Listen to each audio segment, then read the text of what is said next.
Uma saudação para todas, para todos que nos acompanham nesse curso, ciclo de partes e usos litúrgicos na liturgia evangélica, na liturgia reformada.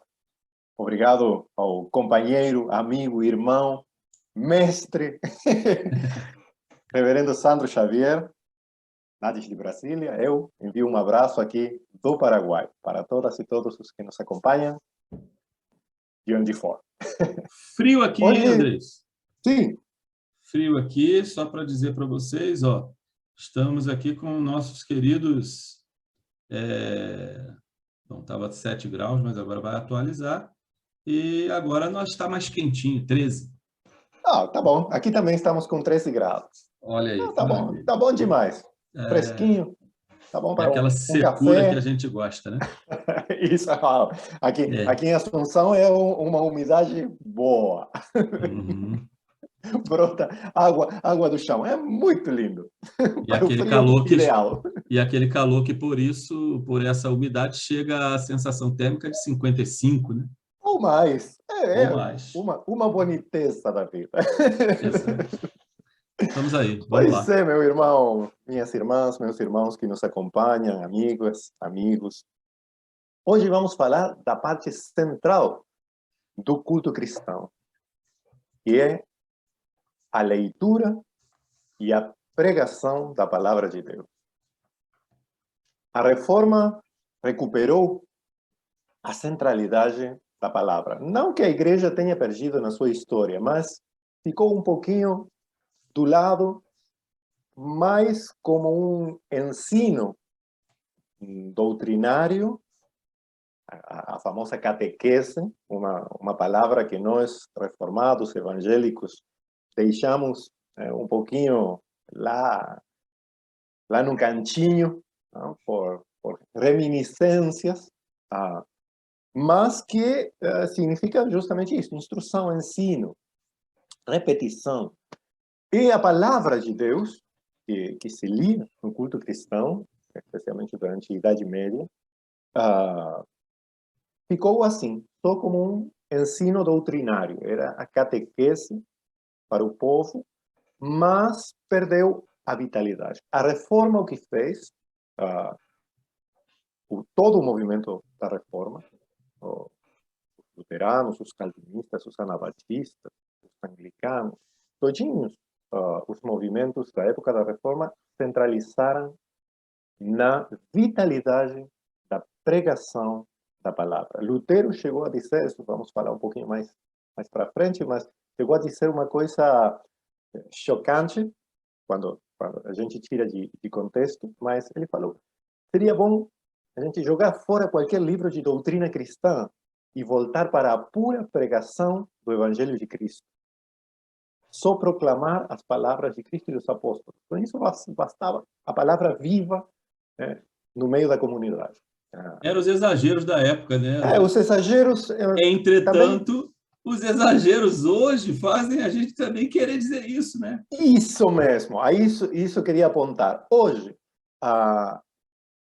as igrejas nascidas da Reforma têm voltado a um formalismo da palavra como, vou usar mesmo uma linguagem chocante, como programação e dominação doutrinária. Ou seja, não se proclama a palavra viva de Deus na comunidade, mas se jogam slogans evangélicos que o povo recebe e grava, mas sem compreender e ainda menos viver. Então, hoje, nossa fala, com a ajuda de Deus, será sobre palavra e sermão. Com vocês, o meu irmão, reverendo Sandro Xavier. Vamos lá, né, gente? Eu vou tentar passar para vocês aqui um pouco das partes que nós usamos no momento que nós chamamos... É o segundo momento, né, Andrés? Liturgia da palavra. Nós falamos sobre liturgia da abertura, liturgia da entrada também, alguns chamam, né? E agora nós vamos pegar aí a liturgia da palavra, vamos falar sobre palavra e sermão. Mas para alguns, palavra, sermão não é a mesma coisa? Pode até ser, né? Momento da palavra, momento da pregação, sermão, homilia, Homília, também pode ser homília, né? Existe o verbo homiliar, que é fazer uma homilia. Cuidado para a sua homília não ser motivo de humilhar as pessoas, né? Humilhar não é humilhar. Humilhar é só pregar. Então, o que acontece? Quando você vai fazer essa pregação, é um momento, sim, da palavra. Você vai fazer ali a proclamação da palavra. Entretanto, a palavra aí, quando usamos a palavra e sermão, é porque são todas as coisas que estão envolvidas ali na liturgia da palavra, que eu vou falar para vocês aqui, dar um pouco de como funcionam esses momentos. Depois o Andrés vai finalizar aí, trazendo nossa reflexão bíblica e teológica sobre esse momento, né? E aí, puxando a Bíblia, né, Andrés, aquele texto que nos faz caminhar na liturgia, eu quero dizer que talvez nós estejamos aí no versículo 8, né? Qual texto, né? Isaías 6. Sempre dizemos, Isaías 6 nos conduz ali para esse caminho litúrgico da igreja, né? Depois disto ouvi a voz do Senhor que dizia: a quem enviarei e quem há de ir por nós? Então disse: eis-me aqui, envia-me a mim. Bom, isso não é o momento do envio? Tá, calma aí. Isso é o Senhor falando. Vocês lembram que antes ele estava reconhecendo a presença de Deus, confessando os pecados, recebendo perdão, glorificando a Deus, né? E aí agora que ele está pronto, ele vai ouvir a palavra de Deus. E aí Deus fala o quê? É um resumo de toda e qualquer mensagem que nós pregamos na igreja. É Deus dizendo a você: quem enviarei e quem há de ir por nós? Todo sermão que você ouve é um convite a você se transformar num missionário, né? Receber a mensagem de Deus e sair por aí para falar para as outras pessoas também. Tá bom? Esse é o momento da palavra, tá? A liturgia da palavra, como todas as partes do culto, também seus momentos essenciais. Aí eu vou dizer para vocês os momentos essenciais, depois nós vamos ver que outros se encaixam ali também. Então, nós precisamos fazer uma leitura da Bíblia, isso é óbvio, né? Nós precisamos fazer a proclamação da palavra. Então, por quê? A gente pode fazer uma proclamação da palavra, sermão, homilia e tal, baseada em um texto ou em mais, né?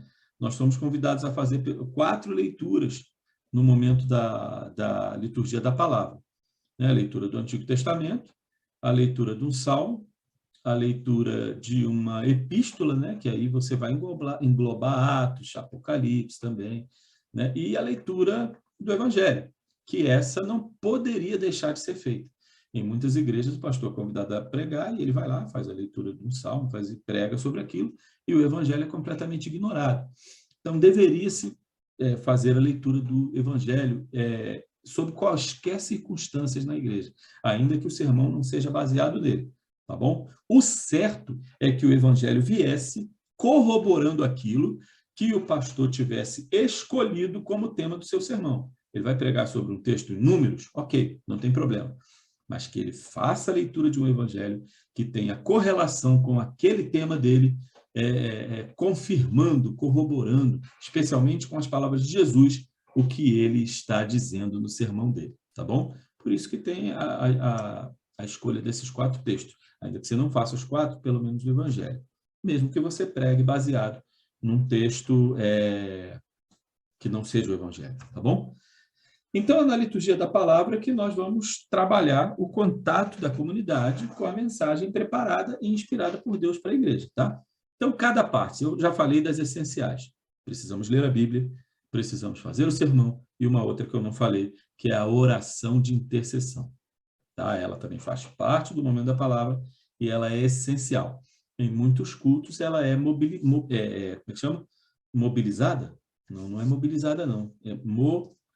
Ela é movida, né? Mas tem a palavra aí parecida com essa, que não é essa, não. Né? Ela se move, ela é movida para outro momento do culto. Às vezes, no final do culto, se faz essa oração de intercessão, tá bom? Mas ela não pode deixar de ser feita. Bom, o momento da palavra, e aí é um momento essencialmente... Desculpa, Sandro. Desculpa, sim, desculpa claro. Interrupção, mas também tem uma outra oração, antes da leitura da Bíblia, também muito esquecida, que é a oração de iluminação. Vou começar por ela agora. Para que a leitura mesmo, que de um texto que é fixo, seja também palavra viva de Deus. Muito E bem. não simplesmente a proclamação ou a leitura de um texto morto, de uma letra morta. Exatamente. Muito obrigado. Esse é o primeiro ponto, né? Então, assim, ela não é considerada uma parte essencial, mas ela é uma parte intrinsecamente característica das celebrações reformadas, né? Da liturgia reformada. A oração de iluminação, ou por iluminação, acho que é a terminologia mais correta, né, André?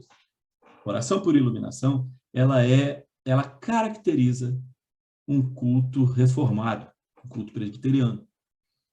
Então, o certo, quando você vê um pastor pregando, e se ele for presbiteriano, ele vai orar antes de ler a Bíblia, né? E hoje nós vamos, às vezes, assistir um culto em outras igrejas, e o pastor faz a leitura, depois que ele termina de ler, ele ora, porque agora vai pregar, pedindo para Deus iluminar, para Deus abençoar, né? E por aí vai, né?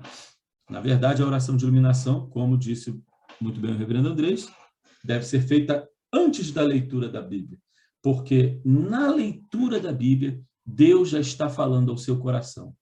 E talvez isso que ele esteja falando ao seu coração na leitura da Bíblia seja muito mais importante e significativo do que o próprio sermão, tá? E nós pedimos essa iluminação de quem? Do Espírito Santo, para que ele ilumine, para que ele esclareça, para que ele clareie os nossos pensamentos e nos prepare como terrenos férteis para receber a semente da palavra de Deus, para que possa florir, né, florescer nos nossos corações, tá? Então, essa oração de iluminação deve acontecer antes da leitura, antes da exposição das Escrituras, tá? Essa oração é uma característica do culto reformado, como eu falei, e segundo João Calvino, vejam só, segundo João Calvino, nada se efetua pela palavra sem a iluminação do Espírito Santo. Então, irmãos, até quando você for fazer uma leitura de estudo da Bíblia na sua casa, você faça uma leitura ou faça uma oração antes, né, para que o Espírito Santo te conduza a compreender aquilo, para além dos seus estudos, aquilo que no seu coração ele mesmo queira colocar, tá bom? Então, somos convidados a fazer essa leitura por iluminação quando vamos, antes de fazer a leitura, antes de pregar, e aí também, eu diria, antes de você fazer um estudo, né, da palavra de Deus na sua casa, com a sua família ou até sozinho, tá? Então, sobre a leitura bíblica, eu já tinha falado um pouco, mas nós temos 4 leituras para o momento da palavra, né? Antigo Testamento, Evangelho, cartas paulinas ou cartas universais, e aí a gente engloba também, como falei, Atos, né? Apocalipse, fica dentro desse conjunto, tá bom? Dessa seleção de leituras, tá? O Salmo, é bom dizer, que ele pode ser incluído, lido ou cantado. Muitas tradições, em muito tempo, o Salmo era cantado, né? Em algumas igrejas, até romanas, você vê hoje ainda muito Salmo cantado, tá? Então, entre as diferentes leituras bíblicas, no meio delas, você pode fazer uma leitura, depois vir um canto, fazer uma leitura, vir um canto coral, e por aí vai, porque o canto que tem alusão com a leitura que se fez, né? E fica muito bonito o momento da palavra com isso, né? É ruim quando as pessoas pensam, não, mas aí vai fazer as 4 leituras, demora muito e tal, não sei o quê, mas aí no momento do show lá, que chamam de louvor, você passa 1h30, às vezes, cantando umas músicas que às vezes repete 8 vezes a mesma coisa, né? E, enfim, isso é também uma outra complicação, né? E aí nós temos, né, antes do Evangelho, uma coisa que chamamos de aclamação do Evangelho. Também ela não tem sido muito comum hoje, né? Mas assim, isso fez parte durante muitos anos do culto reformado, faz parte da sua organização ainda em muitos livros hoje, né? E é nada mais, nada menos do que utilizar um canto de aleluia, né? Louvado seja Deus por ter mandado a sua palavra, especialmente a palavra viva, que é Jesus Cristo. Então, se faz essa proclamação antes da mais importante das leituras, que é a leitura do Evangelho, né? Então, como deve se receber com a maior importância, faz-se a aclamação do Evangelho com o canto do Aleluia. Existem várias formas desse canto de Aleluia, e isso é para deixar claro para a comunidade que a canção não se refere à leitura feita, né? Mas a que se há de fazer em seguida. Então, canta-se o Aleluia, lê-se o Evangelho, e também muitos, depois de ler o Evangelho, canta o Aleluia de novo, um refrão pequeno de canto de Aleluia, né? Tá bom? E aí você vai fazer a leitura do Evangelho, certo? Para a proclamação da palavra, nós temos uma variação de atividades. A gente pensa sempre, né, no momento do sermão, que o pastor vai lá para frente, fica falando de 20 minutos a quanto tempo, Andrés? 2 horas e meia? Dependendo da igreja, né? Dependendo da igreja. Dependendo da Mas igreja. eu tive um professor de homilética no seminário. Ele falava, olha, um sermão, se for bem feito, é 20 minutos, meia hora. Exato. Tempo Se técnico for, de sermão. quando passar disso, ou dava para 2 sermões, ou já está falando qualquer coisa que não valia a pena nem falar 1 minuto. É verdade, é verdade. Divide, né? Quando demora demais, já não sabe de que está falando. Rapaz. Controla a ansiedade, divide aí, né? Deixa para outro dia. Isso. Bom, isso também é erro de pregador jovem, muitas vezes não é vício, Sim, mas sim. é querer dizer tudo que a gente aprendeu no seminário, dizer no seu sermão, e a congregação já está preparando as Bíblias mais para jogar na sua cabeça. Você não acha que isso acontece muito, Andrés, com sermão temático, né? Isso é um problema sério, porque a pessoa, bom, enfim, eu acho que pela minha fala aqui, as pessoas já devem ter percebido que eu não sou muito fã de sermão temático. Eu acho que tem hora que dá para fazer sim, sabe? Isso. Dá para fazer sim. O problema é quando você escolhe um tema, sai falando dele e jogando versículos, sabe, Andrés, para justificar essa falação que você acabou de dizer aí. Que já tinha preconcebido, né? Sair falando um monte de coisa. Aqui eu posso botar João 12:35, aqui eu posso botar Mateus 14:18, aqui eu posso, sabe? Então, quer dizer, isso é um sermão mesmo? Você está falando da palavra de Deus mesmo, ou você pegou temas psicológicos, jurídicos, odontológicos, né? Sei lá... Aeróbicos. Aeróbicos, era essa a palavra mesmo que eu queria me lembrar, né? Porque tem a medicina aeróbica que traz muita coisa desse tipo. Enfim, sabe, essas coisas. E hoje que está muito em voga a autoajuda, está muito em voga até nos púlpitos o próprio stand-up comedy, coaching, né, cara? Então, isso é um perigo terrível, né? E eu já vi sermão temático. Eu tenho que falar, né, meus irmãos, isso aqui, porque assim, você monta o tema para o mês todinho. Olha, já montei o tema do mês e já escolhi até o tema de cada domingo. Aí essa frase agora que vem, que me escandalizou. Só está faltando agora eu escolher qual é o texto que eu vou ler para ele, sabe? Porque, meus irmãos, na minha concepção bíblica cristã, né, e reformada, pelo qualquer adjetivo que você quiser aí, eu acho que o mais importante é o texto bíblico. E é por isso que eu sou muito fã da utilização do calendário litúrgico. Às vezes você lê, não sei se acontece com você, Andrés, ao montar um sermão, você lê o evangelho daquele domingo e você fica travado, meu Deus do céu, qual tema eu posso tirar daqui? Porque você pode falar sobre temas? Pode, mas deixe que esse tema surja da palavra de Deus. E eu já fui muito surpreendido, eu estou dando um testemunho aqui de fé, irmãos. Eu já fui muito surpreendido pelo evangelho do dia, em que eu pude falar para a igreja, até de eleição de presbítero e diácono. O texto daquele dia me iluminou o tema para estimular a igreja no momento de eleição de ministros na igreja. E tantas outras situações, né? Então, para não virar, vou ter que falar, porque está tendo um irmão com um problema de dívida na igreja. Eu vou falar sobre dívida no sermão. E aí eu monto alguma coisa para falar para ele, baseado em coaching, baseado em autoajuda, baseado em motivação. E aí eu boto um versículo lá para dizer que é uma coisa cristã. Entendeu? Eu sou analista de discurso, o Andrei sabe disso. Quando eu ouço um discurso de um gênero diferente daquele lugar onde eu estou, você olha, isso não é uma pregação, isso é uma palestra de motivação para vendedor. E aí o cara fala Jesus, fala Bíblia, lê um texto de Deuteronômio e vira sermão. Não, não virou não, cara. Um gênero discursivo você não maqueia desse jeito. Maquia? Maquia. Né? Sabe? Então, é muito perigoso isso. Né? Eu gosto de pensar nessa centralidade da palavra e o reverendo André já no começo falou de todos os esforços dos reformadores para colocar a palavra de Deus no centro da celebração. Né? E aí nós estamos dando um monte de migué para colocar no centro da celebração um monte de mindset, né? Discurso de coach, de autoajuda. Irmãos, calma, né? Vamos voltar para o gênero discursivo do sermão, da homilia, da mensagem, da pregação, da prédica, da interpretação, né?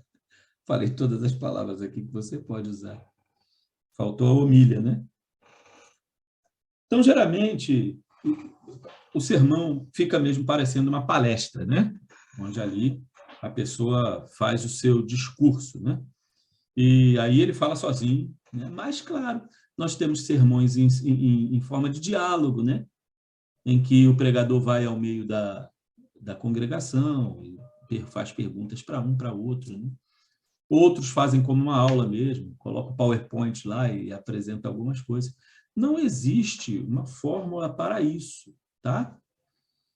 Existem várias fórmulas, né? Mas acontece que, geralmente, o momento do sermão é esse que vocês bem conhecem, né? A pessoa vai ler a Bíblia, depois vai fazer uma exposição sobre ela, tá bom? Ela pode ser realizada, como eu falei, de várias maneiras. Até exibir um filme, um vídeo, né? Uma conversa, falei, um painel, um debate, jogral, uma leitura, né? Tem várias dinâmicas pelas quais você pode fazer um sermão, mas ele é caracterizado muito por essa palestra, né? Um monólogo mesmo, em que a pessoa apresenta ali a partir da sua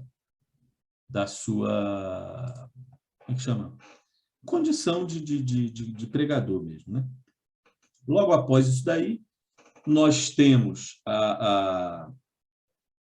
o recital do credo apostólico, ou o credo outro qualquer, uma confissão de fé, né?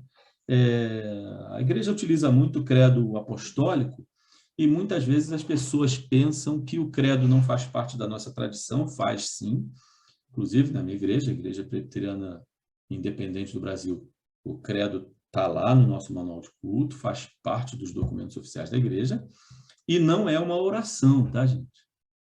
Fulano orou o credo não é uma oração. O credo é uma afirmação de fé, em que a igreja, em uma só voz, proclama em que ela acredita, né? André, você ia falar alguma coisa? Achei que você estava desbloqueando o microfone, que você ia falar alguma coisa. Já, opa, fiquei ligado aqui. Tá bom, gente? Então, o credo faz parte desse momento. Logo após a proclamação, a gente faz a leitura do credo, tá? Depois, a oração de intercessão, que a gente tinha falado no começo, você intercede em todos os cultos regulares, né? É uma coisa imperativa da comunidade cristã interceder pelas pessoas, e aí na intercessão a gente faz a intercessão e a súplica, né? Nós intercedemos por outras pessoas, suplicamos por nós mesmos. São palavras técnicas, tá, gente? Mas isso acontece na igreja, orar por nós mesmos e orar pelas outras pessoas que sofrem, né? Especialmente três grupos. Três grupos não podem ser esquecidos nas nossas intercessões. O primeiro é a igreja, os seus obreiros e as suas obreiras, tá? E aí nós oramos pela liderança da igreja, oramos pela igreja nacional, pelo presbitério, né? Pela aqueles que pastoreiam, os presbíteros e tal, essas coisas. A segunda intenção é o mundo e as suas autoridades. Nós oramos por aqueles que governam, para que o façam de maneira responsável, né? Da maneira como Deus quer. E a terceira intenção é orar pelas pessoas que sofrem qualquer tipo de privação ou necessidade. Aí doentes, presos, enlutados, vítimas de calamidades e por aí vai. Tá? Esses são os três motivos principais pelos quais a igreja deve interceder. Tá? Então, essa oração de intercessão ela pode ser feita aí, inclusive, para algumas igrejas, isso pode até Veja só, André, satisfazer as igrejas que têm aquele momento do apelo, sabe, de chamar as pessoas para vir à frente, aceitar Jesus, não é muito uma prática das igrejas reformadas. Isso não inclui em manual nenhum da igreja reformada, mas imagine se o pastor quiser convidar a pessoa, você se sentiu tocado, quer vir aqui à frente, aceitar Jesus, fazer parte do... Vem aqui que nós vamos orar por você. Né? Isso se encaixa nesse momento da intercessão, e é um momento após a palavra, né? Então, você imagina que isso também poderia ser encaixado aí nesse momento da celebração do culto reformado, tá?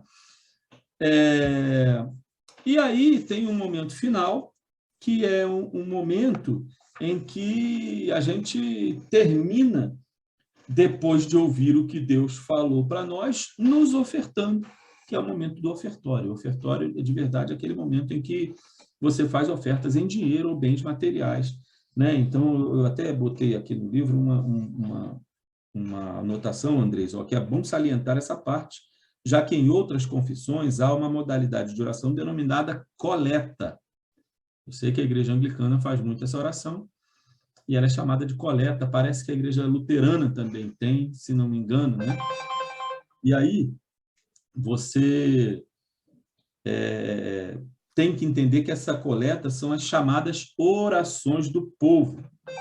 Elas não têm relação nenhuma com o momento de trazer oferta de bens materiais, tá? Para a igreja. Essa oração do povo, ela é uma oração que você vai trazer as intenções da igreja, no geral, para que Deus possa abençoar o povo, né? Se você está em algum momento especial da nação, você coloca na coleta e por aí vai, tá? Então, o ofertório é, de fato, aquele momento em que você vai trazer as suas contribuições para a igreja, em dinheiro ou em outra forma de bens, né? Isso que é praticado desde os primórdios pela igreja. Na própria Bíblia a gente pode atestar isso, não precisamos mais ficar falando tanto disso, né? Veja só que, às vezes, o momento do ofertório ele pode ser o início também do momento da Eucaristia, tá? Porque, às vezes, você tem igreja que, no mesmo momento do ofertório, em que as pessoas estão levando a sua contribuição lá para frente, ou elas estão sendo recolhidas, as ofertas de vinho e pão estão sendo levadas lá para a mesa da Eucaristia, tá? Representando que aquelas são as ofertas do povo, resultados do trabalho do povo, tá? Que vão ser a oferta de Deus para nós, corpo e sangue de Jesus Cristo.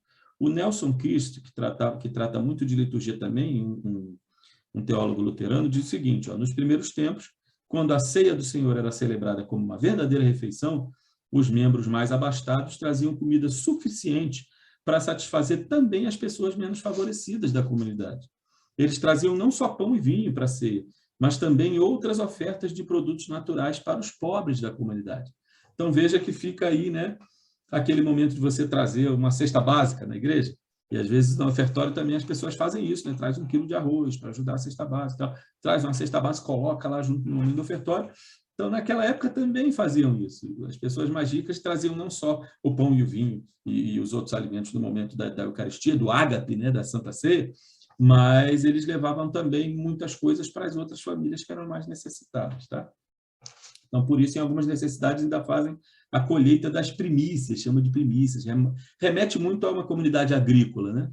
Então, isso aí é interessante. Então, é bom estimular os fiéis para que eles mesmos levem a sua oferta diante do altar, ainda que tem igreja que vai lá, passa sacolinha, vamos dizer assim, né? Mas é interessante que as pessoas levem as suas ofertas ao altar, né? É claro que o sacrifício diante do altar, onde você vai lá imolar um cordeiro, ou seja lá o que for, isso foi totalmente abolido, mas isso representa você levar até Deus a sua oferta, né? Para muita gente é interessante chegar próximo à mesa, né, do Senhor, que representa essa entrega a Deus, tá? Então, o ato do ofertório está inserido na liturgia da palavra, é como uma resposta daquele que ouve a palavra de Deus e oferta a sua própria vida, tá? Então, mais importante do que você ter um dinheiro para entregar lá, lembre que quando você estiver participando da celebração, no momento da ofertório, você está ofertando um pouco de você. Ainda que você não tenha dinheiro para levar, oferte-se, né? Faça como aquele pedacinho de Isaías, né? Você ouviu Deus falando: ei, estou aqui, né? Quem eu posso enviar, né? E aí depois até Isaías vai falar, eis-me aqui, envia-me a mim, né? Então, diga isso no seu coração e faça uma oferta maior do que qualquer dinheiro que você possa dar, qualquer bem que você possa ofertar, que é ofertar a sua própria vida, né? Nessa missão aí que é de Jesus Cristo. Então, como eu falei, dentro da liturgia da palavra, podem acontecer, para finalizar aqui, viu, Andrés? Os seguintes atos de compromisso. Aí depois, quer dizer, você já que vai ofertar a sua vida, podem acontecer esses atos de compromisso. Veja bem, ó, resposta ao convite para o discipulado, aquilo que eu chamei de apelo aqui, né? E aí, como resposta ao convite para o discipulado, veja, não tem igrejas também que convidam as pessoas para dar testemunho, Andrés? Esse momento também a pessoa pode ir lá na frente e dar o seu testemunho como uma oferta, né? Para quem tem essa prática. Então, quer dizer, nós não precisamos mutilar a celebração de ninguém. Você pode até adaptar isso, tá? Batismos, profissões de fé, recepção de membros, casamento, ordenação, licenciatura, assunção de outros cargos na igreja, momento de gratidão por aniversário, pela vida dos que morreram, tudo isso, meus irmãos e minhas irmãs, vai acontecer depois do sermão, tá bom? Porque nós já vimos por aí ofertório antes do sermão, já vimos por aí pastor sendo ordenado antes do sermão, porque depois é ele que vai pregar e já prega como pastor, tá errado, tá? Ordenação de presbítero. E quando fala assim, não, vamos fazer o batismo da fulana logo, porque o padrinho precisa ir embora, e aí depois o pastor prega e o cara já vai embora. Tem cada desculpa que vocês não acreditam, né? Andrés, com essa piadinha muito da sem graça, que chega dói do coração, eu passo para você mesmo.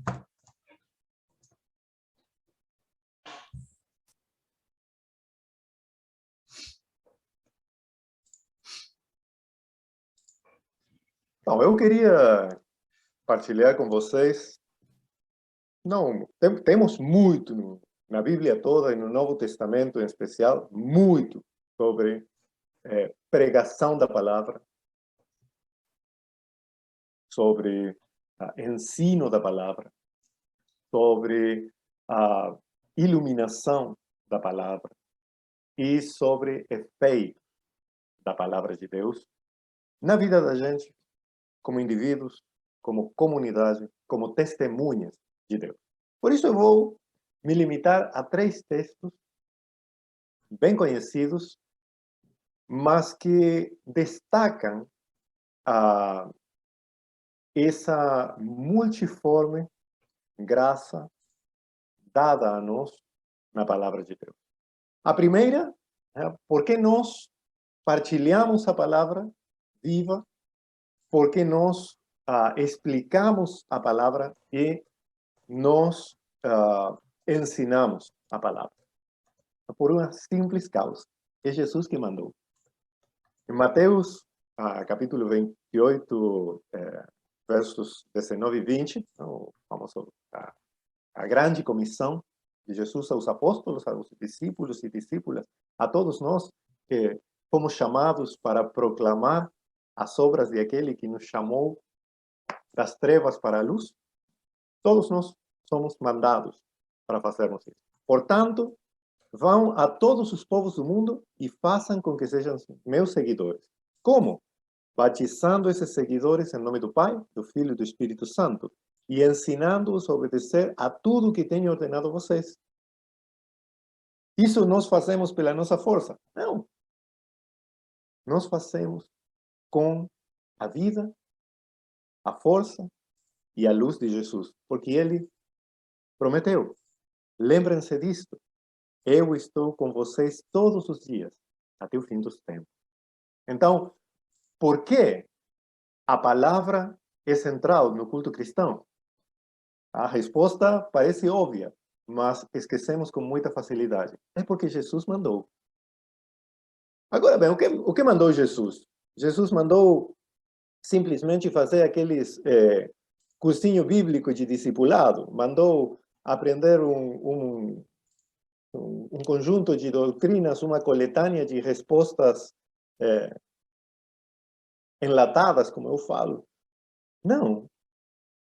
O mandato de Jesus que os apóstolos nos transmitem com muita clareza é, como o reverendo Sandro bem falou no momento da sua exposição, é receber pela pregação viva da palavra, a palavra viva que é o próprio Cristo. Isto nos fala o apóstolo Paulo na Epístola aos Romanos, capítulo 10, versículo 17, onde está escrito: portanto, a fé vem por ouvir a mensagem, e a mensagem vem por meio da pregação a respeito de Cristo. Isto é muito importante. A fé vem pela mensagem, a pregação a respeito de Cristo. Os textos a pregar são os textos de, como fala Paulo, de todo o conselho de Deus. A Bíblia toda é para ser pregada, mas só pode ser exposta e interpretada à luz de Cristo. É por isso, como falava o reverendo Sandro, que a leitura do Evangelho é central no culto cristão. Todos os outros textos, é claro que devem ser lidos. Se recomenda, se alenta a lermos todos os textos. Mas a interpretação desses textos, a proclamação desses textos, a mensagem desses textos, só podem ser feitas e recebidas à luz de Cristo. Sem Cristo, a Bíblia se transforma, como infelizmente tem se tornado em muita maioria do povo evangélico, em um ídolo. Eu cito muito a Lutero porque é um autor que me chega muito por ser um pouco grosseiro, como sou eu mesmo. São espíritos afins. Né? E ele, em uma disputa que teve no ano 1521 com os teólogos de Heidelberg, os teólogos romanistas de Heidelberg sostiam que eles tinham a tradição do magistério da Escritura. E Lutero chegou a dizer, se eles empunham a Escritura contra Cristo, nós vamos empunhar Cristo contra as Escrituras. Porque é Cristo a nossa mensagem, é Cristo quem salva. E isso não é uma interpretação de uma mente fanática, mas é a própria mensagem inspirada dos apóstolos de Cristo. O apóstolo Paulo diz, e eu vou repetir, a fé vem por ouvir a mensagem, e a mensagem vem por meio da pregação a respeito de Cristo. E essa mensagem que traz a fé, que é dom do Espírito Santo, que traz a verdade de Cristo para a nossa vida, como falava há uns instantes, que traz uma palavra viva sobre a palavra de vida, e o próprio Cristo é o que, no fim das contas, traz salvação. Salvação é por pura graça, por meio da fé, mediante a pregação da palavra. Só a graça, só a Escritura, só a fé. Isso para o mundo todo. Também para nós, para o nosso coração afastado de Deus, é loucura. Mas é a loucura da pregação o que nos traz a salvação. A sabedoria de Deus é loucura para nós, mas a nossa sabedoria aos olhos de Deus é tolice. Isso também nos diz o apóstolo Paulo em 1 Coríntios, e com essa finalizo, 1 Coríntios 1, versículo 21. Pois Deus, na sua sabedoria, não deixou que os seres humanos o conhecessem por meio da sabedoria deles. Pelo contrário, resolveu salvar aqueles que creem e fez isso por meio da mensagem que anunciamos, a qual é chamada de loucura. A loucura de Deus é esse amor infinito que Ele dá para nós. Toda pregação da palavra deve ser boa notícia de amor. Volto para Romanos 3,17. Toda mensagem salvadora vai ser mensagem de pregação a respeito de Cristo. E se é a respeito de Cristo, é a respeito de perdão, de amor, de reconciliação, de comunhão, do abraço do Pai, que quer que todas as suas filhas, todos os seus filhos, cheguem ao conhecimento da verdade e à salvação e à vida eterna. O amor de Deus nos é dado, comunicado e partilhado por meio da proclamação da sua bendita palavra. A Ele seja a glória por todos os tempos. Amém. Amém. É isso, né, Andrés? É que a gente fala de Evangelho, de Jesus Cristo, da palavra, né? E dá uma agonia na gente, né? Quando nós vemos muitas igrejas, às vezes, históricas mesmo, né? Fazendo malabarismo para agradar as pessoas, e é fácil agradar, né? Com música, com a palavra, né, feita de uma maneira... Ó o Mateus aí. Tchau, Mateus. De uma maneira de entretenimento, né? Hoje nós temos pessoas subindo no púlpito e fazendo comédia, né? As pessoas gostam, tá. O argumento é bem bacana, né? Mas eu não sei, não, leva o evangelho com a comédia também. Olha, gente, eu acredito sim que dá para levar o evangelho com comédia, né? Eu acredito que dá para levar o evangelho com black metal. Né? Eu gosto de um rock bem pesado aí, do jeito que você, que talvez não conhece rock pesado, nem imagina como é. Mas o Andrés me conhece há muitos anos, ele sabe que eu não boto isso numa celebração, porque eu sei que tem gente de gosto diferente. Assim como eu não gostaria de um monte de música que tem lá, e eu suporto. Para dizer a verdade a vocês, eu suporto. Às vezes eu finjo que estou suportando, porque por dentro eu nem estou suportando.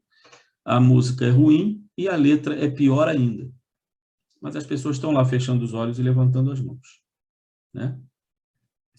Então, esse equilíbrio a gente tenta buscar ter. E a organização do culto é para isso. Para que o culto não vire a coisa de uma pessoa só, né? E que dentro dele a gente possa colocar as culturas. Seja essa música que eu não gosto, seja uma outra que a pessoa não goste, mas às vezes o que ela não gosta, ela vai dizer que é do diabo. Né? Então, esse é o grande problema. Né? Já estou comentando o culto todo, mas eu queria fechar na palavra, porque na palavra também tem essa coisa, né? Você vai escolher uma palavra bacana para entreter e as pessoas vão ficar felizes e vão dizer para você que tá bom.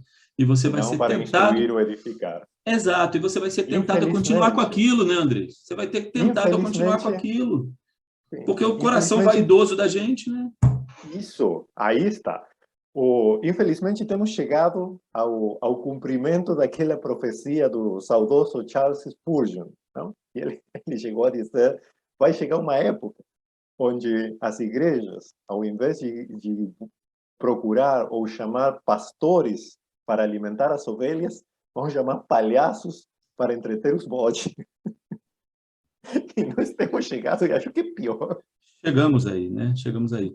Eu não quero comparar isso com aquele... Teve um cara que fez o palhaço Bozo aqui, né, Andrés? Que ele se converteu e ele se vestia de Bozo e ia nas igrejas dando o testemunho dele. Então é uma coisa diferente, isso tá? É legítimo, isso é legítimo, não tem nada a ver com isso. Não tem nada a ver com isso. Por outro lado, tem... É porque eu vou falar aqui e vão lembrar de uma pessoa específica, mas que lembre também, porque não é o único, não. Que não vai vestido de palhaço, mas se comporta muito pior do que o palhaço no circo, né?